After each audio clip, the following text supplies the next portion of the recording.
بسم اللہ الرحمن الرحیم۔ اللہ کا نور برسے گا عصر کے وقت، یہ سورت پڑھنا شروع کرو، گھر کا کونا کونا اللہ کے نور سے بھر جائے گا۔ حضور پاک صلی اللہ علیہ وسلم نے فرمایا، محترم ناظرین، دنیا کی زندگی ظاہری روشنیوں اور چمک دمک سے ضرور آراستہ ہے، مگر اصل نور وہ نہیں جو آنکھوں کو نظر آتا ہے، بلکہ وہ ہے جو دل کے اندر اتر کر روح کو منور کر دیتا ہے۔ جب بندہ مومن اپنی نگاہ کو مخلوق سے ہٹا کر خالق کی طرف اٹھاتا ہے تو ایک انوکھی روشنی اس کے دل میں اترنے لگتی ہے۔ یہی وہ نور ہے جو ایمان کا جوہر ہے، یقین کا عطر ہے اور قرب الہی کا نشان ہے۔ یہی نور انسان کے گھر، دل اور زندگی میں برکت و سکون کی وہ چمک پیدا کرتا ہے جو کسی دنیاوی چراغ سے حاصل نہیں کی جا سکتی۔ اللہ تعالیٰ نے قرآن مجید میں خود کو اللہ نور السماوات والارض فرما کر اس حقیقت کو واضح کر دیا کہ نور کی اصل حقیقت اس کی ذات سے وابستہ ہے۔ کسی نور کا جلوہ جب کسی مومن کے گھر میں اترتا ہے تو وہاں نہ صرف ظاہری سکون بلکہ باطنی اطمینان بھی پیدا ہو جاتا ہے۔ تو ہمارا آج کا وظیفہ بھی حضور پاک صلی اللہ علیہ وسلم کا فرمان کے مطابق عصر کے وقت قرآن پاک کی ایک ایسی سورت مبارکہ پڑھنے کا عمل ہے کہ جو شخص یہ سورت پڑھ لیتا ہے اس کے گھر کا کونا کونا نور سے بھر جاتا ہے۔ اللہ اس کے گھر میں اور اس کے دل میں نور برساتا ہے۔ تو اس سورت کے بارے میں جاننے کے لیے گزارش ہے کہ ویڈیو کو آخر تک لازمی دیکھیے گا۔ ناظرین، اسلام کی روح عبادت اور ذکر الہی میں چھپا ہوا ہے اور قرآن مجید کی تلاوت اس ذکر کی سب سے اعلیٰ صورت ہے۔ کچھ لمحات ایسے ہوتے ہیں جو اللہ کے ہاں خاص فضیلت رکھتے ہیں اور انہی میں سے ایک وقت عصر کا ہے۔ عصر کے وقت آسمان پر سورج اپنی منزل کے آخری کنارے کی طرف بڑھ رہا ہوتا ہے، دنیا کی رونقیں تھمنے لگتی ہیں اور فضا میں ایک خاص خاموشی چھا جاتی ہے۔ یہی وہ لمحہ ہے جب دلوں کے دروازے ذکر الہی کے لیے سب سے زیادہ نرم ہو جاتے ہیں۔ اسی ساتھ میں جب کوئی بندہ اخلاص نیت سے قرآن کی یہ مخصوص سورت پڑھنا شروع کر دیتا ہے تو رحمت الہی کے دروازے اس کے لیے کھلنے لگتے ہیں۔ وہ گھر جس میں اللہ کا کلام گونجتا ہے، اس پر نور کی بارش اترتی ہے، فرشتے وہاں سکون سے ٹھہرتے ہیں اور شیطان وہاں سے بھاگ جاتے ہیں۔ احادیث مبارکہ میں یہ بات بار بار بیان ہوئی ہے کہ قرآن کی تلاوت سے نہ صرف بندے کا دل منور ہوتا ہے بلکہ اس کا گھر بھی نور سے بھر جاتا ہے۔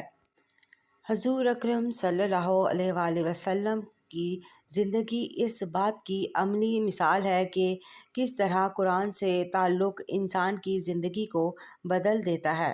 آپ صلی اللہ علیہ وآلہ وسلم کی تعلیمات ہمیں یہ سکھاتی ہیں کہ اللہ کے کلام کو صرف زبان سے نہیں بلکہ دل سے پڑھا جائے۔ جب بندہ تلاوت کے دوران دل سے اللہ کو یاد کرتا ہے تو اس پر خاص عنایت نازل ہوتی ہے۔ یہی وجہ ہے کہ اولیاء و صالحین ہمیشہ قرآن کی تلاوت کے اوقات مقرر کرتے تھے اور ان میں عصر کا وقت خاص اہمیت رکھتا تھا، کیونکہ یہ وہ لمحے ہیں جن میں دن کا اختتام اور رات کی روحانی ابتدا ایک دوسرے سے ملتے ہیں۔ نماز عصر اور عصر کے وقت کی اہمیت و فضیلت کے بارے میں حضور پاک صلی اللہ علیہ وآلہ وسلم نے متعدد مقامات پر بہت سے ارشاد فرمائے، جن میں نمبر 1 عصر کی نماز کی حفاظت کی تاکید۔ رسول اللہ صلی اللہ علیہ وآلہ وسلم نے فرمایا، جس نے عصر کی نماز چھوڑ دی اس کے اعمال ضائع ہو گئے۔ یہ حدیث بتاتی ہے کہ عصر کی نماز ایمان اور عمل کی بنیاد ہے۔ جو اس نماز کی پابندی کرتا ہے وہ گویا اپنے ایمان کی حفاظت کرتا ہے اور جو اسے ترک کرتا ہے وہ اپنے نیک اعمال سے محروم ہو جاتا ہے۔ نمبر 2، عصر کی نماز جنت کی ضمانت ہے۔ رسول اللہ صلی اللہ علیہ وآلہ وسلم نے فرمایا، جو شخص فجر اور عصر کی نمازوں کی پابندی کرے گا وہ جنت میں داخل ہوگا۔ یہ حدیث واضح کرتی ہے کہ عصر کی نماز بندے اور اللہ کے درمیان عہد وفا کی مانند ہے۔ جو بندہ ان دو نمازوں فجر و عصر کی پابندی کرتا ہے اس کے لیے جنت کی بشارت ہے۔ نمبر 3، عصر کے وقت دعا کی قبولیت۔ رسول اللہ صلی اللہ علیہ وآلہ وسلم نے فرمایا، جمعے کے دن ایک ایسی گھڑی ہے جس میں اگر کوئی مسلمان بندہ نماز پڑھ رہا ہو اور اللہ سے کچھ مانگے تو اللہ تعالیٰ اسے ضرور عطا کرتا ہے۔ صحابہ رضی اللہ تعالیٰ عنہ نے پوچھا، یا رسول اللہ وہ گھڑی کون سی ہے؟ آپ صلی اللہ علیہ وآلہ وسلم نے فرمایا، وہ عصر کے بعد کا وقت ہے۔ یہ حدیث بتاتی ہے کہ خصوصاً جمعے کے دن عصر کے بعد دعا کی قبولیت کے خاص لمحات ہوتے ہیں۔ یہ وقت روحانی طور پر انتہائی بابرکت ہے، لہٰذا عصر کے بعد قرآن کی تلاوت، ذکر اور دعا کا اہتمام کرنا قبولیت کا سبب بنتا ہے۔ نمبر 4، عصر کی نماز فرشتوں کے گواہ ہونے کا وقت ہے۔ رسول اللہ صلی اللہ علیہ وسلم نے فرمایا، تمہارے پاس رات اور دن کے فرشتے آتے ہیں اور وہ فجر اور عصر کے وقت جمع ہوتے ہیں۔ پھر جو فرشتے تمہارے پاس رات گزارتے ہیں اور اوپر جاتے ہیں تو اللہ تعالیٰ ان سے پوچھتا ہے، تم نے میرے بندوں کو کس حال میں چھوڑا؟ وہ عرض کرتے ہیں، ہم نے انہیں نماز پڑھتے ہوئے چھوڑا اور نماز پڑھتے ہوئے پایا۔ عصر کا وقت وہ مبارک لمحہ ہے جب فرشتے بندوں کے اعمال اللہ کے حضور پیش کرتے ہیں۔ جو شخص اس وقت عبادت، تلاوت یا ذکر میں مشغول ہوتا ہے، اس کا حال فرشتے اللہ کے سامنے بہترین صورت میں پیش کرتے ہیں۔ نمبر 5، عصر کے بعد نیکیوں کی برکت۔ رسول اللہ صلی اللہ علیہ وسلم نے فرمایا، جو شخص کسی نیک عمل پر دن کے اختتام میں قائم رہتا ہے، اللہ تعالیٰ اس پر اپنی رحمت نازل فرماتا ہے۔ عصر کا وقت دن کے اختتام کا وقت ہے، یعنی دن کی محنتوں، فیصلوں اور اعمال کا نچوڑ۔ اگر بندہ اس وقت ذکر الہی، تلاوت یا دعا میں مشغول ہو جائے تو گویا وہ اپنے دن کو خیر و برکت کے ساتھ مکمل کرتا ہے۔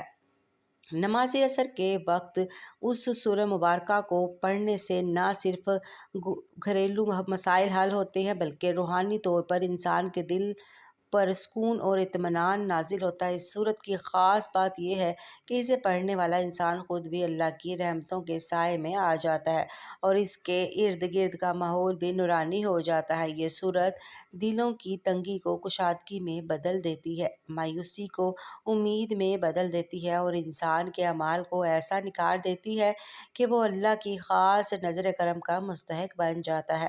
نبی کریم صلی اللہ علیہ وسلم نے فرمایا کہ جو شخص اس سورت کو مخصوص وقت پر پڑھتا ہے، اللہ تعالیٰ اس کے دل کو منور کر دیتا ہے، اس کے گھر کو برکتوں سے بھر دیتا ہے اور اس کی نسلوں پر بھی اپنی رحمت نازل فرماتا ہے۔ صحابہ کرام رضی اللہ تعالیٰ عنہ نے جب یہ سنا تو وہ اس عمل کو کبھی ترک نہ کرتے۔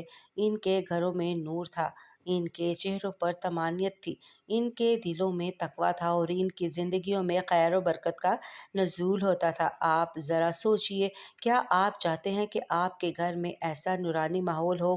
کیا آپ یہ نہیں چاہتے کہ آپ کے بچے نیک بنیں، آپ کے رزق میں برکت ہو، آپ کی پریشانیاں دور ہوں اور آپ کا دل ہر وقت اللہ کا ذکر سے لبریز ہو؟ اگر آپ اس کے طلبگار ہیں تو آپ اس ویڈیو کو مکمل دیکھیں، دل سے سنیں، سمجھیں اور اس عمل کو اپنی زندگی کا حصہ بنائیں۔ رسول اللہ صلی اللہ علیہ وسلم نے فرمایا، قرآن پڑھا کرو کیونکہ قرآن قیامت کے دن اپنے پڑھنے والوں کے لیے سفارش کرے گا۔ حضرت عبداللہ بن مسعود رضی اللہ تعالیٰ عنہ سے روایت ہے کہ نبی کریم صلی اللہ علیہ وسلم نے فرمایا، یہ قرآن اللہ کا دسترخوان ہے، جو اس سے جتنا لے گا وہی اس کا حصہ ہوگا، لہٰذا قرآن سے روشنی اور علم حاصل کیا کرو۔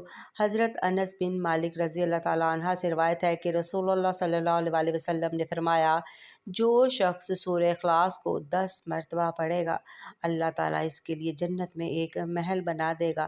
حضرت ابو ہریرہ رضی اللہ تعالیٰ عنہ سے روایت ہے کہ رسول اللہ صلی اللہ علیہ وسلم نے فرمایا، جو شخص رات کو سورہ بقرہ کی آخری 2 آیات پڑھ لے، وہ اسے ہر آفت اور برائی سے بچا لے گی۔ حضرت ابن عمر رضی اللہ تعالیٰ عنہ سے روایت ہے کہ رسول اللہ صلی اللہ علیہ وسلم نے فرمایا، قرآن پڑھا کرو کیونکہ یہ اپنے پڑھنے والے کو جنت کی طرف رہنمائی کرتا ہے اور نہ پڑھنے والے کو جہنم کی طرف۔ ان تمام احادیث سے یہ بات روز روشن کی طرح واضح ہو جاتی ہے کہ قرآن مجید کی تلاوت گھروں کو اللہ کے نور سے بھر دیتی ہے۔ اگر کوئی مسلمان قرآن کی ایک مخصوص سورت کو اپنی زندگی کا معمول بنا لے تو اللہ کی رحمت، سکون اور برکت سے اس کا گھر اور دل منور ہو جاتے ہیں۔ تو ناظرین محترم، وقت کی نزاکت کو مد نظر رکھتے ہوئے چلتے ہیں عمل کی جانب اور آپ کو بتاتے ہیں کہ آپ نے اس عمل میں کون سی صورت اور کون سے کلمات پڑھنے ہیں کہ جن کے پڑھنے سے اللہ تعالیٰ گھر کا کونا کونا نور سے بھر دے گا۔ ہر طرف رحمتیں اور برکتیں نچھاور ہوں گی۔ حضرت محمد صلی اللہ علیہ وسلم نے فرمایا کہ جو شخص یہ عمل کرتا ہے تو اللہ تعالیٰ اس کے گھر کو نور سے بھر دیتا ہے۔ تو آپ نے یہ عمل نماز عصر کے بعد کر لینا ہے۔ آپ کی جو بھی حاجات ہوں گی، جو بھی خواہشات ہوں گی، جو بھی مقاصد ہوں گے، ان کو ذہن میں رکھتے ہوئے، ان کی نیت کرتے ہوئے سب سے پہلے باوضو ہو کر نماز عصر ادا کر لینی ہے، اور پھر حضور پاک صلی اللہ علیہ وسلم کی ذات اقدس پر درود پاک کا نذرانہ پیش کرنا ہے۔ ثواب کے لیے ایک مرتبہ میرے ساتھ بھی درود پاک پڑھ لیں۔ اللہم صلی علی محمد وعلی آل محمد کما صلیت علی ابراہیم وعلی آل ابراہیم انک حمید مجید۔ اللہم بارک علی محمد وعلی آل محمد کما بارکت علی ابراہیم وعلی آل ابراہیم انک حمید مجید۔ درود پاک پڑھنے کے بعد آپ نے یا نور النوری یا منور النوری نور القلب بنوری کا یا اللہ ترجمہ: اے تمام روشنیوں کے رب، اپنے نور سے میرے دل کو روشن فرما۔ ان کلمات کو صرف 33 مرتبہ پڑھ لینا ہے۔ اس کے بعد قرآن پاک کی وہ سورت، وہ بابرکت، مختصر، آسان، گھروں اور دلوں میں نور برسانے والی اور رزق میں برکت دینے والی سورت، جو 7 آیات پر مشتمل ہے اور قرآن پاک کی ابتدائی سورت مبارکہ ہے، جسے سورۃ الشفا بھی کہا جاتا ہے، ام القرآن بھی کہا جاتا ہے۔ یہ سراسر نور، سراسر شفا اور اللہ کا خاص تحفہ ہے۔ تو آپ نے سورۃ فاتحہ کی تلاوت کرنی ہے۔ سورۃ فاتحہ جو نبی کریم صلی اللہ علیہ وسلم پر نزول وحی کی ابتدائی دنوں میں حضرت جبرائیل علیہ السلام اللہ کے حکم سے لے کر آئے اور فرمایا کہ یہ وہ سورت ہے جو رب کائنات نے خود اپنے خزانے سے عطا فرمائی ہے۔ یہ سورت ایسی سورت ہے جو اندھیرے کو ختم کر دیتی ہے، دلوں کو سکون دیتی ہے اور گھروں میں نور اور رحمت برساتی ہے۔ سورۃ فاتحہ صرف نماز کی سورت نہیں، یہ بندے اور رب کے درمیان ایک رابطہ ہے، ایک گفتگو ہے، ایک عرض ہے، اور اس عرض کا جواب اللہ خود دیتا ہے۔ تو جو بندہ نماز عصر کے بعد اس سورت کو پڑھنے کا معمول بنا لیتا ہے، روزانہ کم از کم 3 بار اس سورت کو دل سے پڑھتا ہے، یقین اور توجہ کے ساتھ پڑھتا ہے، تو اللہ تعالیٰ اس کے گھر سے محتاجی اور تنگ دستی کو دور فرما دیتا ہے۔ اس کے دل سے بے سکونی ہی ختم ہو جاتی ہے، اس کی زندگی میں اور اس کے گھر میں نوری نور برسا دیتا ہے۔ سورۃ فاتحہ نہ صرف رزق کے دروازے کھولتی ہے، بلکہ دل کی بیماریوں، نفسیاتی الجھنوں اور زندگی کے تھکاوٹوں کا علاج بھی ہے، اور یہ سورت نبی کریم صلی اللہ علیہ وسلم کے ان خاص تحفوں میں سے ہے جن پر خود جبرائیل علیہ السلام نے کہا کہ یہ نور اللہ نے آسمانوں کی بلندیوں سے آپ کے لیے خاص نازل فرمایا ہے۔ اگر آپ چاہتے ہیں کہ ایسا عمل کیا جائے جو اللہ کو پسند آ جائے اور رسول صلی اللہ علیہ وسلم کی خوشنودی کا ذریعہ بن جائے، تو سورہ فاتحہ کا نماز عصر کے بعد خلوص سے پڑھیں، بلکہ جب بھی نماز پڑھیں، نماز کے بعد دعا مانگنے سے پہلے 3 بار اس سورت کو لازمی پڑھیں، کیونکہ یہ سورت ایک دعا ہے، سب سے بہترین دعا۔ اگر آپ کو دعا مانگنا نہیں آتا تو اس سورت کو پڑھا کریں۔ یہ سورت آپ کے لیے سراسر ہدایت، حفاظت ہے، قبولیت ہے، آپ کی تمام حاجتوں کے لیے، آپ کی دنیا اور آخرت کی زندگی کے لیے بہترین دعا ہے۔ تو اس سورہ مبارکہ کو آپ نے 3 مرتبہ پڑھ لینا ہے، اور اس کے بعد ایک تسبیح استغفار کی پڑھ لینی ہے۔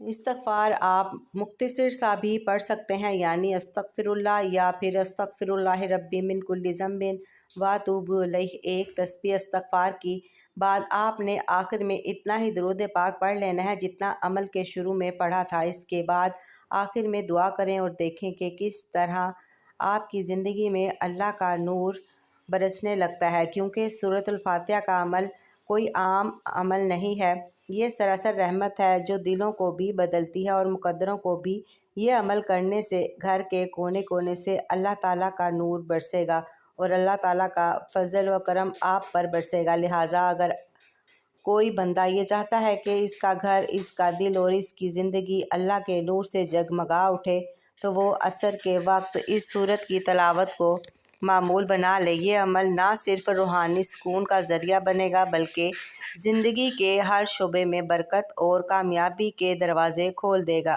جب اللہ کا نور برستا ہے تو دل کی سختی نرم ہو جاتی ہے، غم کے بادل جھڑ جاتے ہیں اور امید کی نئی کرنیں جنم لیتی ہیں۔ یہی وہ نور ہے جو انسان کو اللہ کی طرف لوٹا دیتا ہے، اور یہی وہ روشنی ہے جو دنیا اور آخرت دونوں کے لیے